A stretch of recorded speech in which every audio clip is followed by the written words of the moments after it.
and welcome back, friends, to Minnesota Home and Garden. If you're new to the channel, me and my partner, we live just right outside of Minneapolis. We're in zone 4B, 5A, right on the border there. And we have a great little homestead here, and I love teaching people organic, safe methods to grow really great gardens up here in the north.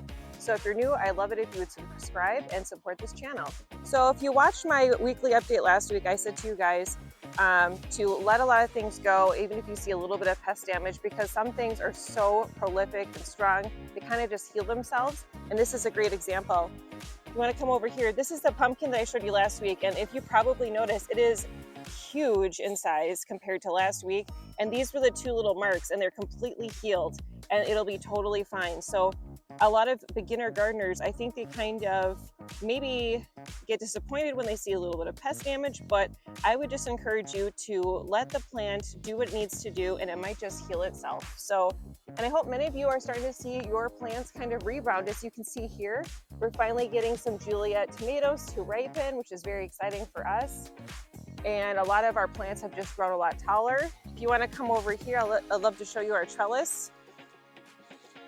As you can see here, things have really grown. And I mentioned before, this is just a great way to grow, especially in an urban setting. All of these get just completely covered. I think it's absolutely beautiful. We've got the morning glories everywhere, which kind of just really add to it. But as you can see, we've got cucumbers growing. This is a diva cucumber. We've got tons of pole beans. We've got pickling cucumbers. We've been pickling those, and that's been really wonderful. And if you come down here, you can see our snow peas have finally come to an end. And I have to say, they had a really long season. To be able to pick your cold weather crops well into July is pretty great and pretty uncommon. So these are finally dying off. And now it's time just to start looking at our pole beans and all these wonderful green beans. This is a Blue Lake variety pole bean. So these are like our fresh green beans we like to eat, or we can can them. And this is a purple pole bean that we also like to eat fresh. And the rest of these are actually winter beans that I'm growing for winter storage. So I'll just dry them and keep them in dry storage for the winter. Come on over. You're going to notice a couple of things. In Minnesota, we grow long day onions, and I've never grown super huge onions, but these are pretty much died off. So we've been harvesting them. We've been using them for pickles. And this is our Malabar spinach, and this has finally really taken off here. Malabar spinach loves the heat, unlike actual spinach, and so that's doing really, really well. So if you're in Minnesota, you can start harvesting your onions. They will not get any bigger, but if you want to cure them for winter storage, you can keep them in the ground. So let's go on over to the side. And these are some of my favorite flowers from the garden. They smell just amazing. These are our stargazer lilies. We love them, and unfortunately the bunnies ate down a lot of them in the spring. And these are my favorite tiger lilies. I absolutely love these. We just have a really nice bunch of them over here. We've been making bouquets for friends and family just to share the joy of having a garden. Our phlox are huge this year. The pollinators have been loving those. Just look how tall these are. These are just so outstanding. They bloom for such a long season. They're just so great. Our tomatillo is doing really great back here. Our basil is looking excellent. Look at all this wonderful basil. This is lettuce leaf basil. This is just amazing if you want a tomato sandwich. It's really mild, but it's delicious and crisp. Mentioned in the last video, you can harvest your carrots. These are probably the size carrots you're going to get, or maybe even a little bit bigger. All of our carrots that we've pulled out so far, just one by one, have been pretty awesome in size considering the time of year this is. So go ahead and get started on harvesting your carrots, and you can go ahead and plant for a second crop. This is our zucchini plant, and quite honestly, this is our white zucchini. We get it from Baker Creek. We love it, but it is, for the most part, pretty sad this year, to be quite honest with you. I don't think it loved all the rain. I think we had some squash beetles that ate the leaves a little bit. So we're probably gonna just start over on some zucchini. I'll show you on the side of the house where we harvested all of our garlic last week. We planted beans, zucchini, cucumber, and some beets. So as you can see here, this was once our garlic bed, and now it's gonna already is sprouting as cucumbers. Those are already looking really, really great. You can't really see them here, but some of our beets have actually already sprouted as well. Our sweet potatoes are still looking great. We're gonna let these kind of cure as long as possible, but we'll probably start looking to store our onions in probably the next few weeks here. Those are looking pretty great. Another sweet potato basket that's looking so good this year. I just hope that we're gonna get really great sweet potatoes.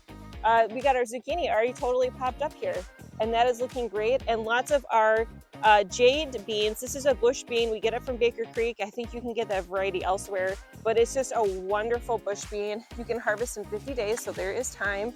And they're very prolific, and they're very long, very meaty beans. They make excellent dilly beans. They're great frozen as well. Of course, you can can them. And then we've got another zucchini plant here. So I think we'll get our zucchini harvest just kind of late this year, and that's okay. Obviously, I think the sweet potatoes in the driveway, per usual, are very happy here this year. They just look amazing. Look at all this foliage. It's just incredible. I just hope this means a great harvest in the fall. And just to kind of show you the difference of how much peppers and, you know, more of those Mediterranean crops love the heat. This is the hottest spot of our yard by far. And take a look here. These are our sweet peppers. And just look at the size of this pepper. Look at that. Look how huge that is. Is that not amazing? And it just kind of shows to you that if you look at these plants, you look how healthy they are. Look at this Lasaya. This is a sweet pepper plant. It's from Baker Creek. It is so outstanding. And look how prolific that is. These are just really happy plants. If you come over here, we've got, this is our paprika plant. We are gonna have huge, just prolific. Look at all that paprika. It is going to be awesome. We're gonna smoke it this year and dry it for seasoning. We've got huge jalapenos over here. Those are Jalapeño variety of jalapenos. They're huge. We actually just harvested one yesterday and it just blew my mind how large it was.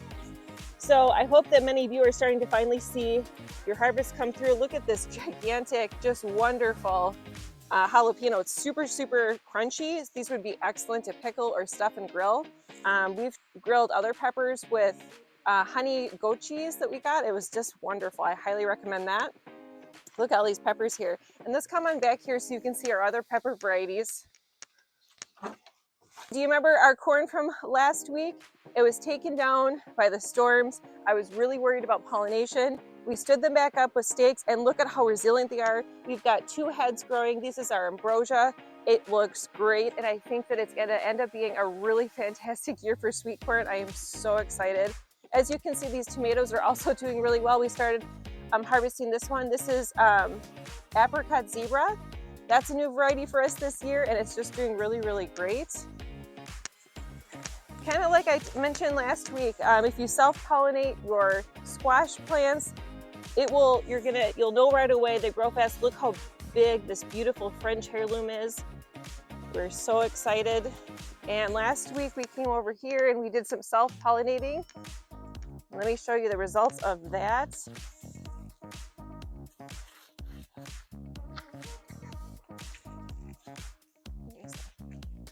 Here we go. Look how big that is. So that is Big Mac's pumpkin, and according to the internet, it's a very large pumpkin, but you can still eat it. It still has a high quality eating for like pie and bars or whatever you like to do with pumpkin. So we're pretty excited to try that one out and see if it really stands up to our wonderful heirloom varieties we already know and love, like Blue Gerardal, French heirloom, Moringa. Those are all really good varieties. And let's take a look at this corn over here. Now this corn was planted really late and it was not affected by the storms, but look how it bounced back. And I just feel like sometimes in-ground gardens, the root systems can get stronger, they can go deeper, and look how strong and wonderful this corn looks. Like I said before, I think it's gonna be a wonderful year.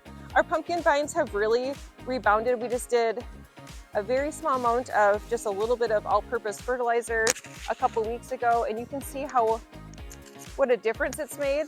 And if you come over here and look at these peppers, they've really rebounded really nicely. Like, look so beautiful.